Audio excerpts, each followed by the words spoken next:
গজারিয়া ইলিশের মৌসুমে বালু উত্তোলনে এলাকাবাসীর ধাওয়া। ওসমান গনি, মুন্সিগঞ্জ প্রতিনিধির ভিডিওচিত্রে বিস্তারিত।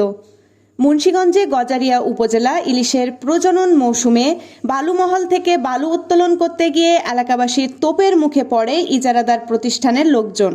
পরে এলাকাবাসীর প্রতিরোধে তারা ঘটনাস্থল থেকে সরে যায়। মেঘনা নদীর গজারিয়া উপজেলার নয়ানগর এলাকায় এ ঘটনাটি ঘটে। প্রত্যক্ষদর্শীরা জানান, গত কয়েকদিন বন্ধ থাকার পর বুধবার ভোর থেকে 14 থেকে 15টি ড্রেজার নিয়ে বালু উত্তোলন শুরু করে ইজারাদার প্রতিষ্ঠানের লোকজন। খবর পেয়ে সকাল 6:30টার দিকে এলাকাবাসী ইঞ্জিন চালিত ট্রলার নিয়ে তাদের ধাওয়া করে। এক পর্যায়ে উত্তোলনকারীরা সদর উপজেলার দিকে চলে যায়। স্থানীয় বাসিন্দা হোসেন বলেন, আমরা জানি ইলিশের প্রজনন মৌসুমে নদী থেকে বালু উত্তোলন করা নিষেধ। আজ সকালে যখন দেখলাম সরকারি নিষেধাজ্ঞা অমান্য করে ইজারাদার বালুমহল থেকে বালু উত্তোলন করতে গিয়েছে, তখন আমরা এলাকাবাসী একজোট হয়ে তাদের বাধা দিতে গিয়েছিলাম। বিষয়টি নিয়ে বালু মহলটির পরিচালনার দায়িত্বে থাকা মুন্সিগঞ্জ জেলা ছাত্রদলের সাবেক সভাপতি আমিনুল ইসলাম জসিমের সঙ্গে একাধিকবার যোগাযোগের চেষ্টা করা হলেও তিনি ফোন রিসিভ করেননি।